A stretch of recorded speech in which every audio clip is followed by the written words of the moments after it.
I built a map that saved strangers and missed my sister by 3 blocks. Rain chews the edges of Greenwood Cemetery. The grass is slick. The lilies stink like a hospital's last apology. I stand apart from the knot of mourners because I can hear the word failure rolling between them like smoke. My badge is still clipped inside my coat, a cold square against my ribs. I don't take it off. It feels honest to let it burn. I'm Nora Bennett, 32, Municipal Data Analyst for the City of Graybridge, Health Analytics Unit under City Hall. Sentinel, they call me at work. Half respect, half threat, because my curves and heat maps move ambulances and outreach teams like chess pieces when we barely have enough pieces to play. For months, I've slept in 3-hour slices, predicting overdoses, heat spikes, asthma flares, the next street where sirens will outnumber porch lights. I believe in proof. I don't believe in easy answers. And I swore I'd never let my models turn people into dots I didn't bother to name.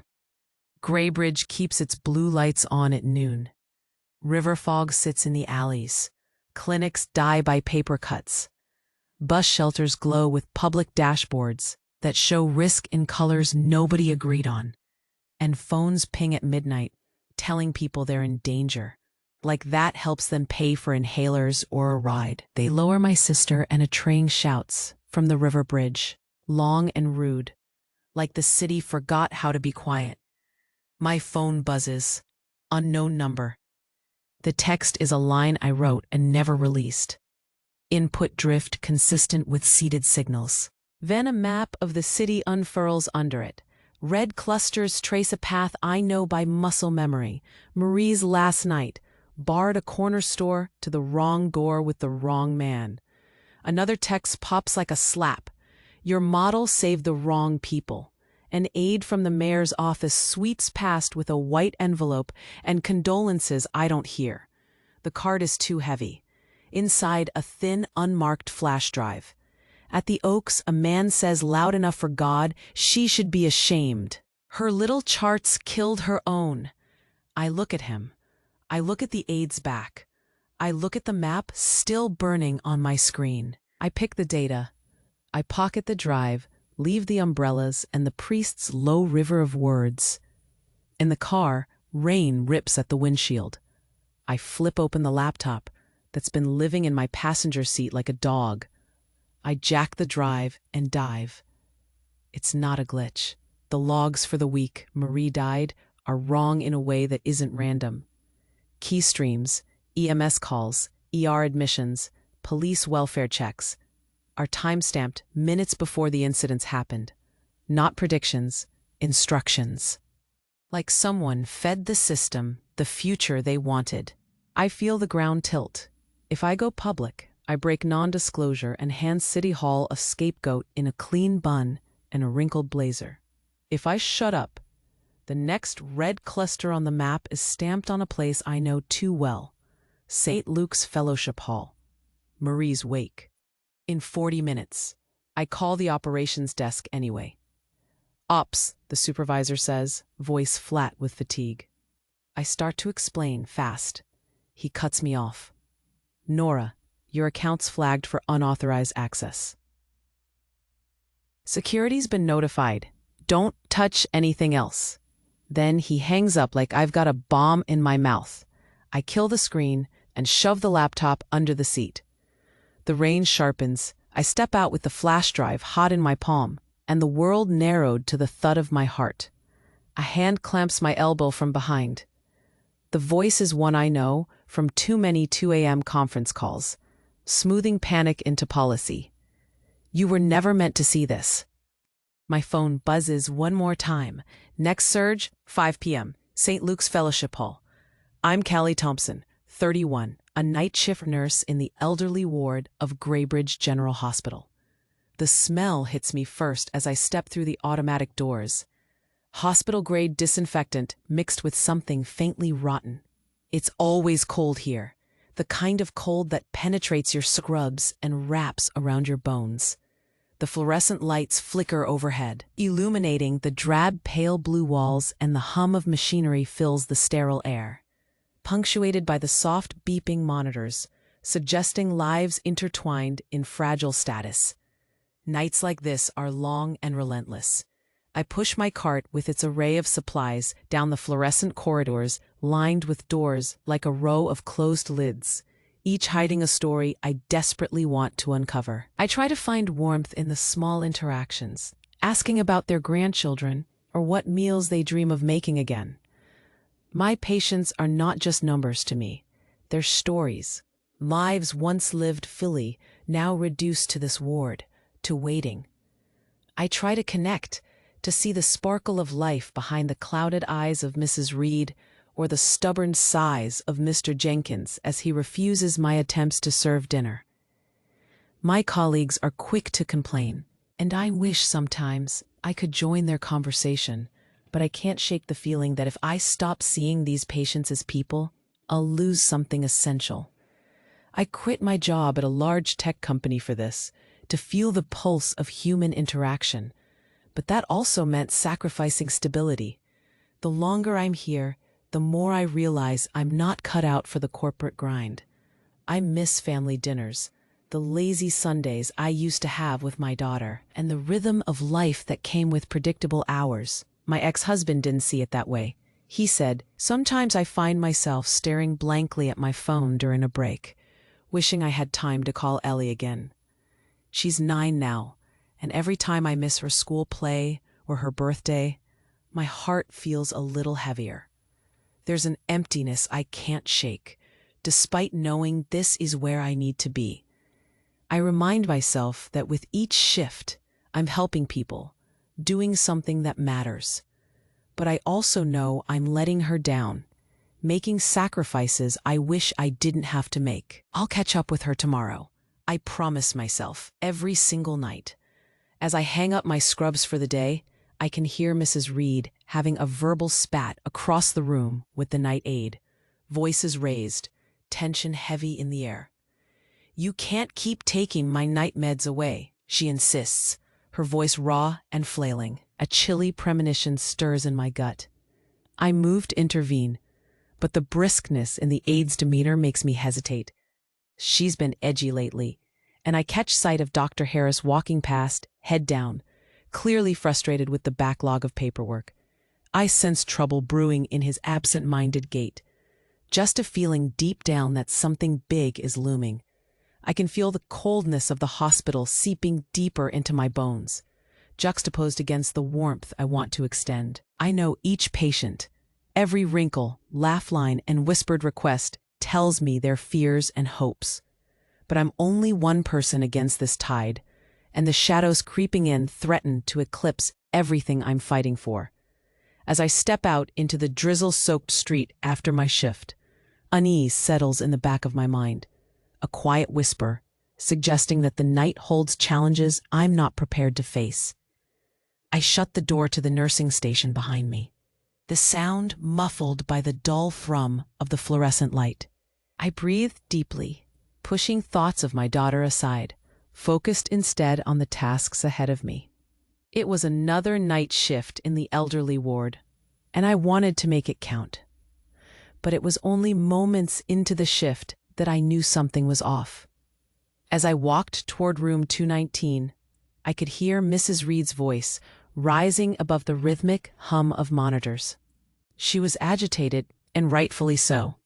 The aides had temporarily removed her night medication, insisting she didn't need it.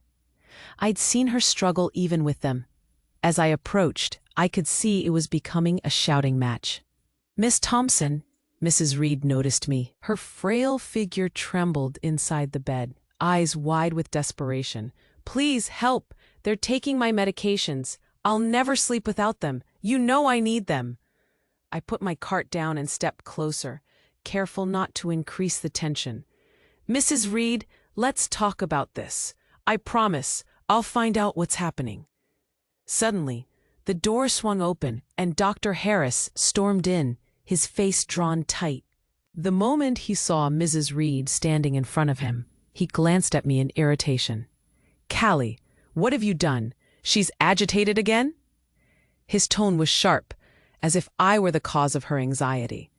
"It's not me, doctor," I said evenly, feeling the weight of his gaze. "She's been without her meds for a few hours and—" He cut me off. "You need to stop coddling these patients. They need discipline, not your empathy. I don't have time for this emotional nonsense." There it was, slicing through the air like a knife. A cold rush slowed through me, and I felt every eye in the room shift to me, judging, waiting. If you've ever been unjustly accused, you know exactly how I felt. I held back my anger, trying to maintain my composure. "Dr. Harris, with all due respect, Mrs. Reed has a history of insomnia. Discontinuing her medications suddenly could cause even more distress." He scoffed, dismissing me with a wave of his hand. "You're too soft, Thompson. It's not my issue if the patients can't handle their treatment." And then he turned his attention to Mrs. Reed, brushing past me without a second thought. "You need to learn to adjust," he barked at her. "Stop being so needy." Mrs. Reed's face fell, the fight slipping from her as her shoulders sagged.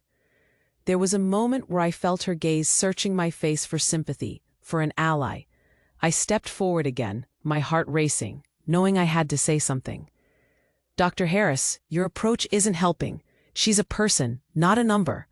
People need care and understanding, not discipline like a child."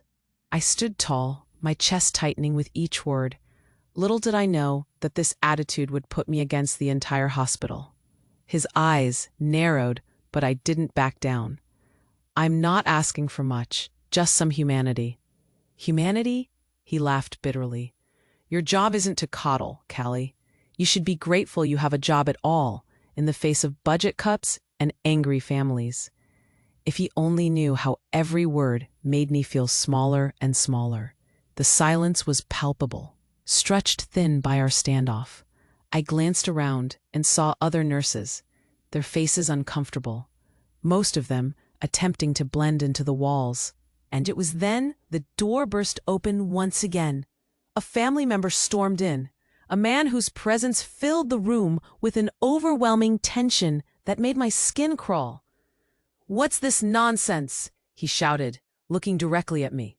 "My mother deserves better care, and all I see is incompetence." I felt myself being backed into a corner. "I'm trying to help your mother," I said firmly, determined to stay grounded. She doesn't need you. She needs a doctor who knows what he's doing."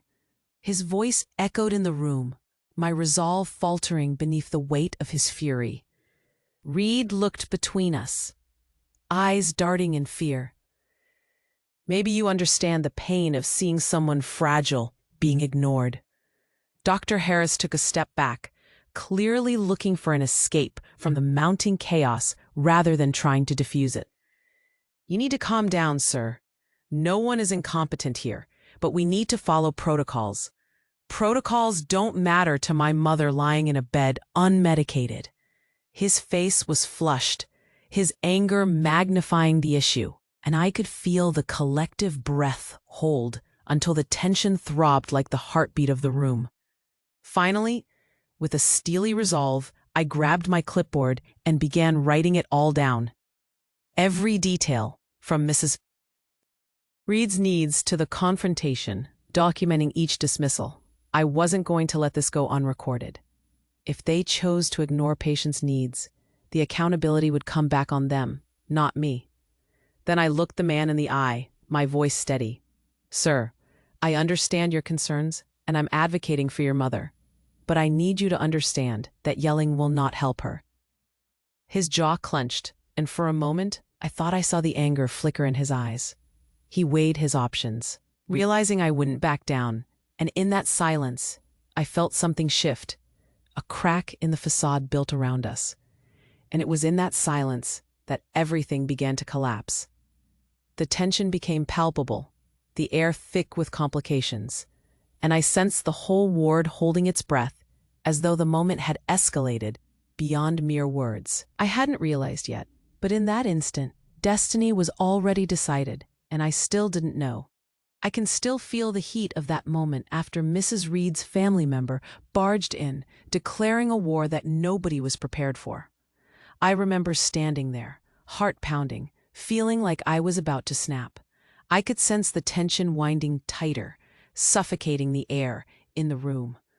Why had I even opened my mouth? Now everyone was staring at me, the awkwardness hanging like smoke, heavy and impenetrable. I took a deep breath, desperately trying to hold on to my composure amidst the overwhelm.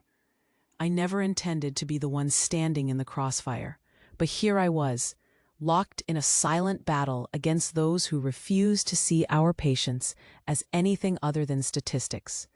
"I'm advocating for her," I said, my voice steadier than I felt. "I'm here to make sure she gets what she needs." The man's hostility cracked in an instant, and Mrs. Reed nodded, clutching the sheets as if they were her lifeline. For a moment, it seemed like I had managed to bring a fragile balance back into play.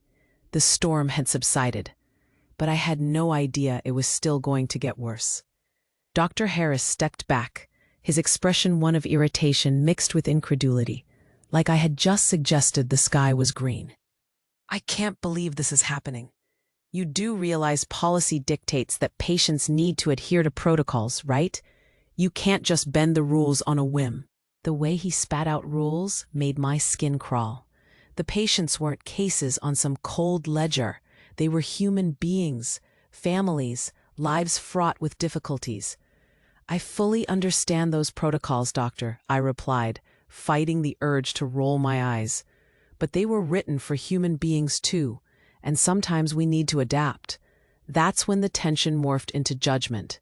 Uncomfortable whispers floated in the air, salts of hospitalization mixing with the bitter taste of conflict. Suddenly, there it was, the crumpled medical records lying on the nurse's station, a visible reminder of how easily care could fall through the cracks. There they were, abandoned like forgotten dreams, full of circled notes and lines that had pushed our patients just a little further down the hierarchy of care. And it was in that moment I heard someone clear their throat.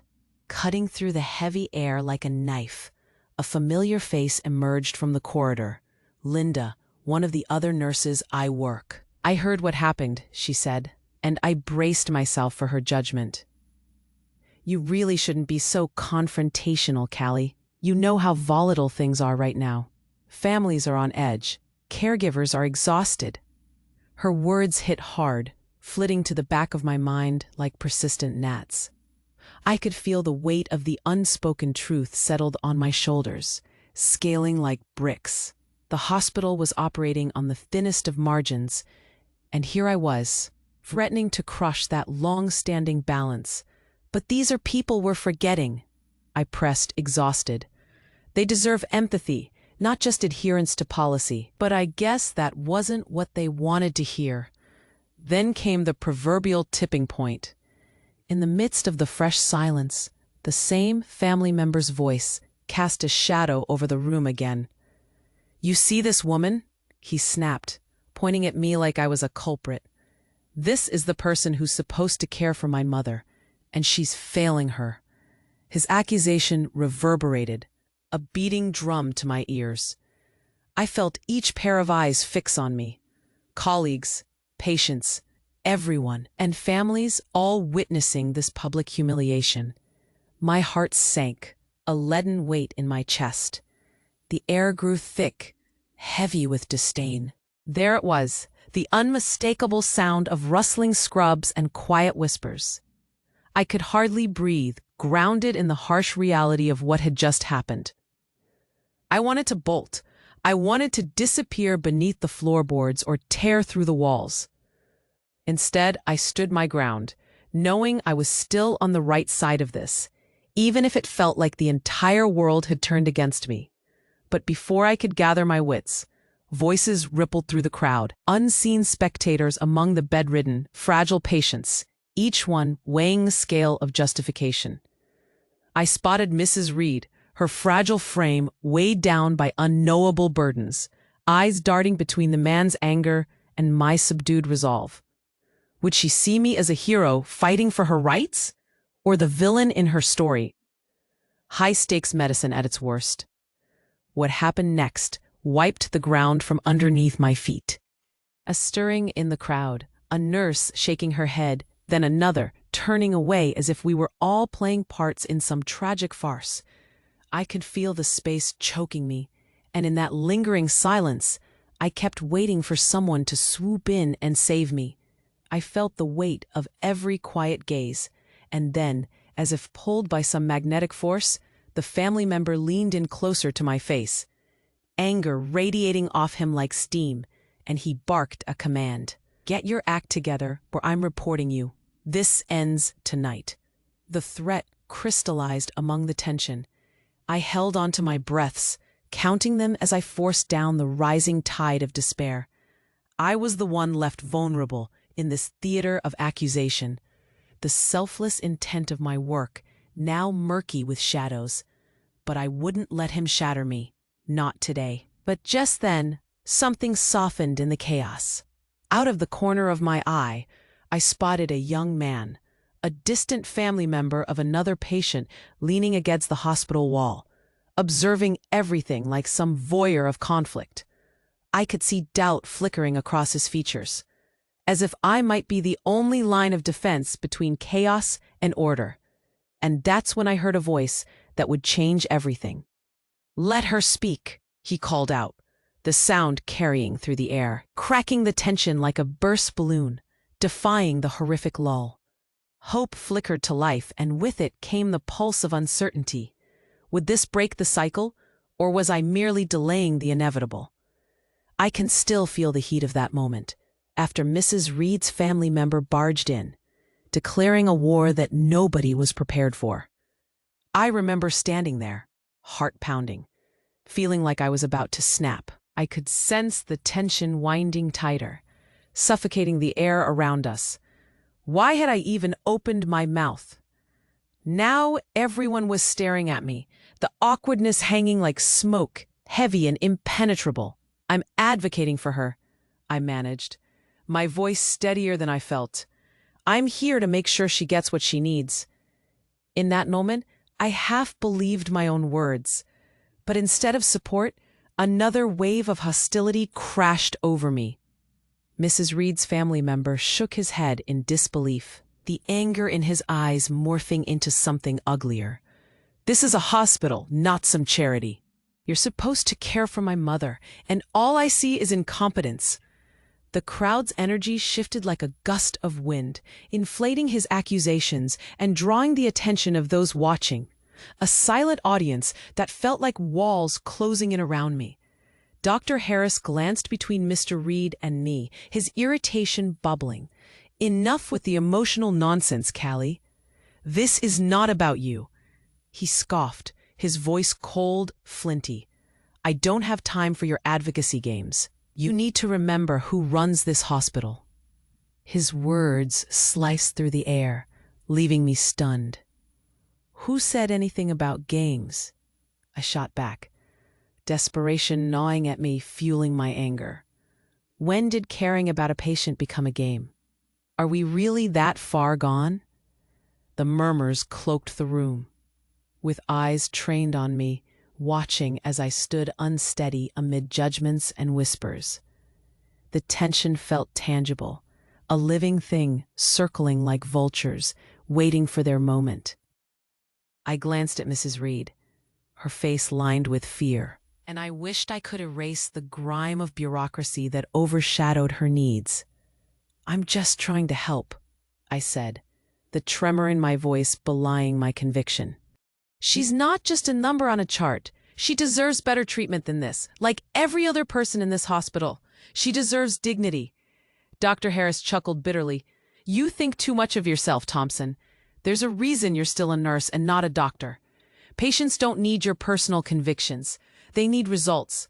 As I straightened my posture, his condescension felt like a slap, a reminder of the hierarchy of power that had suffocated more than just patients here.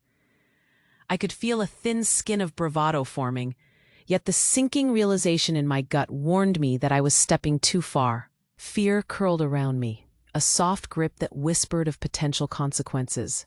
"Don't you dare act like I'm the problem here." I shot back, bracing myself against the pulling weight of every eye in the room. "The problem is this hospital's refusal to see patients as human beings. If we can't fight for them, what are we really doing? In that moment, the room surged with hostility. Fingers pointed in my direction, people shifting uncomfortably, distances widening as I took an invisible step forward. "Get yourself together." I thought I heard someone mumble, while another nurse shook her head in disapproval.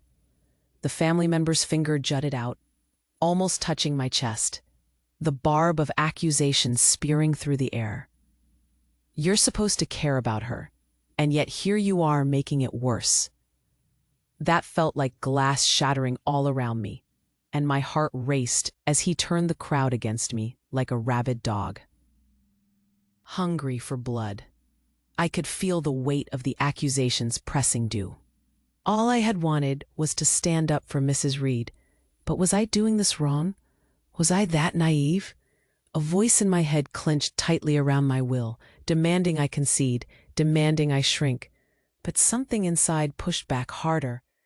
Just then, I almost surrendered, my resolve wavering, feeling the heat rise in my cheeks, tears pricking against the corners of my eyes. I took a deep breath, trembling. I nearly backed off. Would that be it? Would I just walk away? But just as I was about to retreat into quiet submission, one truth burned brighter than the rest. I couldn't stand idly by while Mrs. Reed, like so many others, became a casualty in a system more focused on ticking boxes than on true care. The crowd pulsed, the heaviness of their silent judgment weighing against my chest. I fought to see past the horizon of their disdain, wanted desperately to connect with something outside of this chaos. It was my hope for every patient, every struggle, every story tangled within these walls. And then various whispers began to ebb as the hostility hung thick in the air, chilling. I stood there, fingers trembling but firm, one looser thread fraying in the storm assembling around me. But I still held fast. I was still here. They could pull a chair away from under me, but they could never take away my right to speak up. That's when I noticed him, the familiar face leaning against the wall, the distant family member who had first called for reason. He began to straighten, stepping forward, the determination in his eyes burning bright against the backdrop of silent onlookers. "Let her speak," he called out, and though it felt small at first, the weight of his support burst through the stifling silence, cracking the tension like a balloon ready to pop. Something shifted, my breath caught, and for a moment I felt the deep swell of hope push against the suffocation, as the warmth of knowing someone believed in me, believed in what I was fighting for, wrapped around me like a lifeline. I had no idea of the courage he was about to ignite, but that moment mattered, a flicker in the burgeoning darkness. I stood there, the chaos still swirling around us, the reality of that moment weighing like a thick fog in the room. The distant family member's voice cut through the tension, urging me to speak, to advocate for Mrs. Reed once more.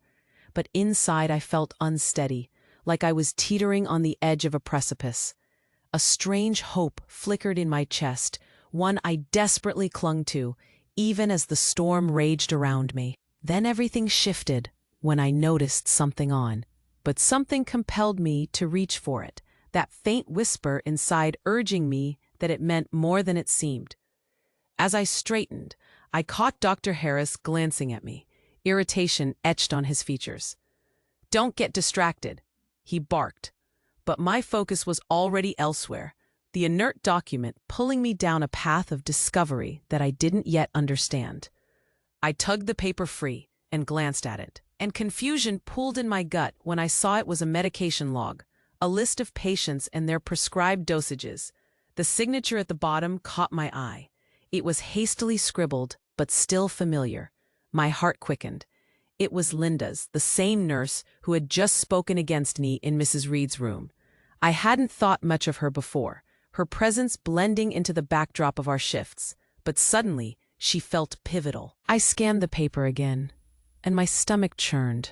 The dates were wrong. They didn't match up with Mrs. Reed's admissions. In fact, They contradicted everything about her treatment plan leading up to that moment. I felt a rush of adrenaline, every nerve ending on high alert. I flipped the paper over, and a forgotten post-it note fluttered out, revealing a line scrawled in hurried handwriting. Change the plan if questioned. What did that even mean? It was cryptic enough to gnaw at the edges of my consciousness. I realized then that it wasn't just Mrs. Reed's medication being misconstrued. It felt like a bigger game at play, one of manipulation and silence. The atmosphere thickened as adrenaline surged through me, battling against the dread pooling in my chest. In that moment of revelation, anger simmered within me as another, more troubling thought crept into my mind. It seemed almost too perfectly orchestrated. If Linda was involved, how deep did this run? Were we merely cogs in a machine that had stopped caring, one that prioritized protocols over humanity? And could I trust anyone? As I wrestled with those questions, the door swung open again, and in walked Marcy, a junior nurse who had just joined our team. She looked taken aback as she saw the tension in the room, a stark contrast to her usual bright demeanor. I felt a flicker of recognition. Something in her eyes told me she wore her heart on her sleeve, and at this moment, I was desperate for that purity. "What's going on?" she asked, her brow furrowed with concern. Her soft, almost innocent tone struck me. She seemed untouched by the cynicism that surrounded us. I took a breath, the veils of uncertainty fluttering. "Marcy, do you know anything about this medication log?" I held it out to her, feeling the weight of it between us.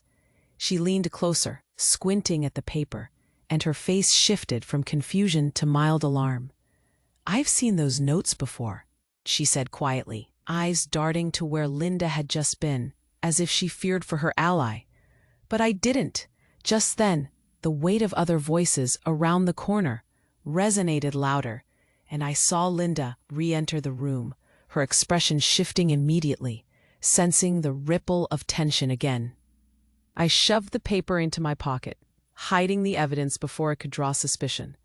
The air thickened once more, and I felt the grip of something dark tightening around us, a weight I couldn't shake. Linda approached us, her footsteps heavy. "What's happening?" she asked, her voice a mix of feigned concern and something else. Was there a flicker of hope in her question? Suddenly, I felt a stab of betrayal. If I was right in following this thread, could I trust Linda to be on my side? Or was she ensnared in something more significant, pending the invisible strings of control around her? I could almost hear the clock ticking, the moment growing more precarious. "Nothing," I lied, forcing a lightness into my tone. But the shadow of that post-it note tightened around my heart. It echoed that phrase, the one Linda had jotted down over and over, "Change the plan if questioned." And as we shared a moment in silence, I felt fire ripple through my veins. Everything I thought I understood was beginning to unravel. The reality that I might be right to demand better for Mrs. Reed complicated into something sinister. I didn't know if I was about to unlock a crucial piece of our dysfunctional system, or merely dig my own grave deeper with every breath I inhaled. That's when Marcy leaned in closer to me, her voice a whisper, almost drowned out by the hospital hum. "Be careful, Callie. Something isn't right." In that instant, with the shadow of doubt creeping in, I knew I was on the precipice, a fragile balance between courage and caution. And just then, a distant siren echoed outside, resonating off the walls, a dissonant melody that seemed to mock my resolve. "I just need one more piece," I murmured, though I wasn't sure what that even meant or where that would lead. As I closed my eyes to draw in the chaotic energy around us, a small voice came from behind. "You're asking the wrong questions." I turned to look at the source of that voice, already sent scrambling through the haze of uncertainty. In that moment, I realized someone knew the truth and had just let it slip. I could feel the weight of the moment pressing in around me, the anxious eyes of my colleagues, patients, and family members coiling like a noose. It felt like an electric charge hung in the air, setting my skin on fire as I stood there clutching that crumpled paper. I wasn't sure how we had reached this point. Then, out of nowhere, Linda stepped forward, her expression shifting from concern to something darker. "Callie," she said, her voice almost pleading, "you don't understand what you're doing. This isn't just about Mrs. Reed. This isn't just your fight." I shook my head, unwilling to back down.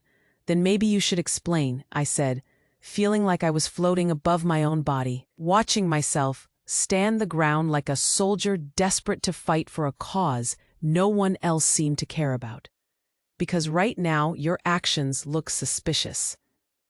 She looked taken aback, a flicker of fear dancing in her eyes.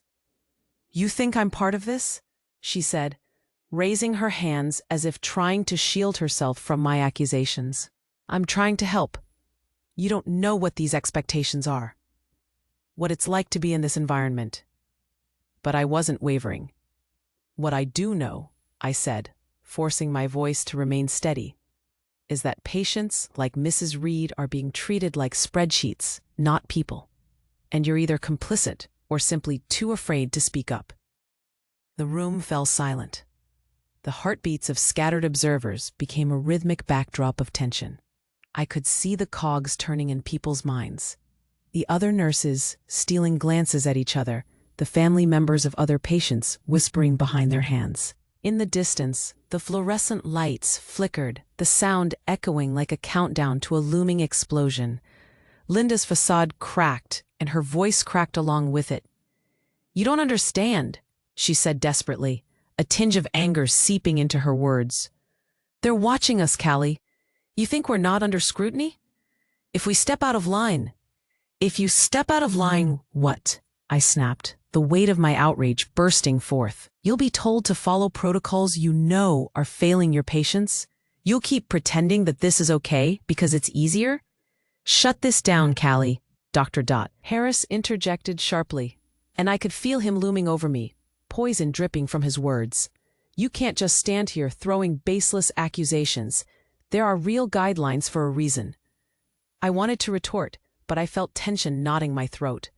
I turned then to see Marcy watching, her eyes wide, her expression unreadable. And just behind her, Mrs. Reed's family member, his face lined with the kind of frustration that only comes with seeing a loved one suffer. I locked eyes with him, feeling a strange sense of kinship in this chaotic mess, as though we were two players against a broken system. Just as I thought that might give me strength, a worn-looking Linda took a shaky step forward, putting out both hands. "I did everything I could." "I'm not against you, Callie. What's so hard about standing up for what's right?" I blurted, and the sound echoed back at me. A dangerous vulnerability crept in, as if I could hear the true cry of my soul, the defiance, the thirst for justice echoing among the cold metal and peeling paint surrounding us. And that's when it slipped, like sand between fingers. The other nurses, who had during this entire standoff melted into the background, suddenly shifted. "Linda, maybe?" One of them spoke quietly, but the moment felt louder than thunder. "Maybe Callie is right. We have seen things happening that shouldn't. It's easy to throw away your integrity when it's not your neck on the line," Linda hissed. But I caught the tremor beneath her bravado, the crack. I could almost see the war inside her. But in that instant, I also saw something else, the defiance, the shrouded anger at having been backed into corners she didn't choose. "Every doctor here treats patients like statistics. We're sending them out into the world armed with nothing because why? Because we're scared?" I shouted, my voice rising, emboldened by the flickering trust from those nurses who had finally dared to step into the light. And then, just as that second of courage flickered, Linda took a step back, shaking her head, as if the realization felt like a bullet piercing the stifling fog. "No, you can't do this. If I don't play it safe, I'll lose everything, my job, my life." In that moment, I felt almost sorry for her, her fear now laid bare. But I had sacrificed too much to him, to this broken system, to her fear. I couldn't yield to weakness. Out of nowhere, I held the paper out to her, and everyone gasped as I widened my stance. A shield for Mrs. Reed, for everyone waiting for someone to act. "We are losing everything by following these rules," I declared fiercely, locking my gaze with Linda. "This isn't just about keeping our jobs. It's about a woman who deserves to be seen." For a heartbeat, it felt as if we were suspended in time until I saw the weight of half-truths spiral around us like smoke. A big part of me wanted to extend compassion, reach for the woman in front of me, hold her hand and whisper that it would be all right. But then I met the eyes of Mrs. Reed's family member, that desperation written across his face, and I reminded myself that weakness breeds cruelty. "No more lies," I said, voice firm. "We deserve to be human." And as the words landed, the air fractured. The collective weight of damning silence wrapped itself around us, intensifying the pressure. That's when I made the irrevocable decision. Planting my feet, I turned to Dr. Harris, with fire brewing beneath the surface. Every word weighted with conviction. If we don't start exposing the truth today, these people will suffer the consequences for the rest of their lives. I won't let that happen on my watch. I refuse to stand by. A visible shift simmered in the air. I felt the stirrings of empathy swirling in the secretly anxious onlookers, snippets of agreement flickering in the eyes of my fellow nurses. Even the family members, once resentful, seemed to lean subtly towards me, as if my words felt like a moth circling a flame. But Linda's expression hardened as she took a step back, a final desperate attempt to salvage her pride. "You won't win this. You don't know what you're messing with," she warned, but the tremor in her voice betrayed her fear. "I know exactly what I'm messing with," I replied, tone low and fierce. "A broken system that needs to be torn apart and rebuilt for the sake of our patients. Everyone here deserves that." I slammed my hand on the nursing station, the thud ringing across the room, sealing my fate like a mark in the sand. Nothing would be the same after this. I had chosen a path overshadowed by fear and uncertainty, but I wasn't going back. As Linda visibly crumbled, anger turning to desperation, I felt the moment slip into clarity. "Leave before I report you. Your cowardice has already put us all at risk," I asserted, driving the point home. And as she turned away, a heavy silence descended, like a curtain drawn across the stage. Each person present drew a deep breath that felt like a collective gasp for hope. The people once shackled by hierarchy now seemed more assured, united by our shared humanity. And though I could still feel Linda's betrayal in the air, a flicker of compassion surged inside me, almost like pity, but it evaporated the moment I witnessed the tremors of resolve building among my colleagues. It became crystal clear. I couldn't forgive the ongoing harm perpetrated while I stood silent. "From this moment forward," I said, voice steady and unwavering, locking eyes with each person present, "her fear will no longer bind us. Our strength will break through these walls." And there I stood, forging a new truth among us, a sharp beacon cutting through everything, a courageous heart determined to rise. I would not back down. Nothing would silence me now. I can hardly believe it's been 6 months since that stormy night in the hospital.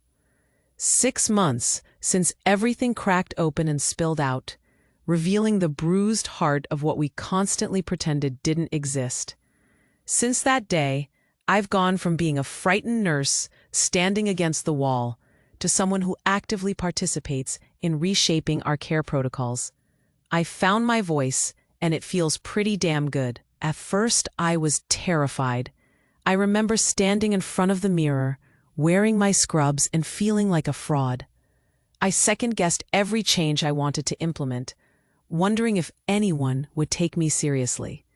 But what I've learned is that every small step counts, And they add up. Together with a small group of nurses who shared a similar fire, we started pushing back against the bureaucracy, advocating for our patients with the logic of both compassion and data. It felt good to leave the hospital, not just exhausted, but with a renewed sense of purpose, knowing we were making real changes. Fast forward to today, I'm not just another nurse anymore. I'm a voice in the local health council. I've managed to influence policy changes that improve patient care. We've introduced a protocol that reassesses medication needs with detailed attention rather than just checking boxes. And here's the irony. The same administrators who once brushed me aside have started paying attention to our feedback, recognizing it as valid due to the very issues I raised that night. I didn't expect to become a leader, but here I am, sitting at that big conference table, advocating for patients like Mrs. Reed, just as I dreamed. Sometimes I still catch myself staring at the busy corridor. I reflect on that one moment when I stood my ground, surrounded by criticism and doubt. The fear didn't vanish, it transformed. Now it fuels me, reminding me why I chose this path in the first place. Every time I step into those halls, I remember the fragility of life, the stories woven through each patient's struggle, and I can't help but feel grateful for where I am now. That night taught me that sometimes the hardest battles lead to the most unexpected victories. I'm not the same person I was then, but maybe that's the point. I didn't just ignite change for my patients. I embraced a new truth for myself. I can't wait to see how far we can go together, pushing boundaries and refusing to settle for a system that doesn't care. This is just the beginning, and it already feels like a new life. It's hard to believe this is where we ended up.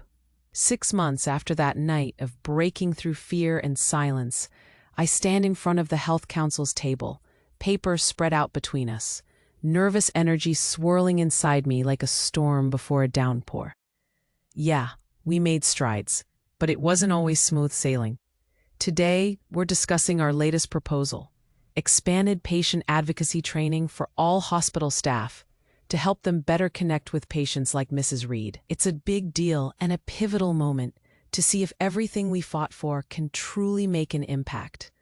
There are murmurs of agreement as I present, but I pick up on dissent from Dr. Harris, who's still around, oddly enough.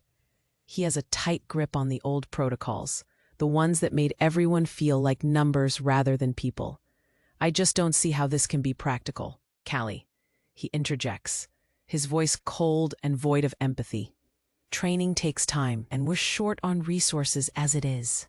I hold my breath for a moment, but I refuse to let him intimidate me. Respectfully, Dr. Harris, it's essential for us to invest in our people if we want to change the way we treat our community. These aren't just patients, they're our family, our neighbors. How can we claim to provide care if we can't even understand their needs? He glares at me, but I can't back down. If we keep doing what we've always done, we'll keep getting what we've always gotten. The room feels heavy and still, a few nurses exchanging glances. I can feel the switch flick on. I'm not just fighting for patients anymore, but for the team that started to rally beside me. With the proposal finally voted on, the tide turned. Yeses echoed in the room, dulling the grumbles of Dr. Harris's loyalists. It's astonishing how that one change could set a precedent. We were moving toward a world where people mattered more than charts. Reasonable expectations, reasonable care. That's all I want. After the meeting wraps up, I feel light, almost giddy, like I could run through the halls of the hospital and shout our victories from the rooftops. But as I start to leave, I catch sight of Linda, sitting alone at the far end of the table, looking small and defeated. Everything about her posture screams insecurity. No hard feelings. I ask cautiously, my voice softer. Maybe I was wrong, she replies, glancing up at me, her eyes reflecting something like regret. I thought it was better to play it safe, but I see it now. I nod, a thread of understanding weaving us together, and I offer a hand. It's just a small step to rebuild trust. Let's figure it out together, okay? I'd like that, she says, a small smile breaking through her uncertainty. And I breathe a little easier, knowing she might just become an ally after all. That night, as I lock up and step into the crisp evening air, I can't help but feel hopeful. Yes, there's work ahead. Battles will keep coming, but this time I know I'm not alone. I found allies, rekindled my purpose, and dedicated myself to our patients, who deserve far more than what they've received. And so, as I look up at the stars blanketing the night sky, I know this is just the beginning. Change is messy, but it's necessary. And now it's time to amplify that whisper of hope into a roar. I can't wait to see what will shape the future of this hospital, this community, and our patients. Together, step by step, we'll keep pushing until everyone is heard. Make no mistake, we're only getting started. Now, if you're with me on this, do me a favor. Subscribe immediately to this channel so you don't miss the next exclusive stories. Smash that like button now to feed the algorithm and help others find this message. Flood the comments section with your reactions and theories about the ending. And for the love of everything, instantly share this video with at least 5 friends who need to know this conclusion. Let's spread the word and keep the momentum going.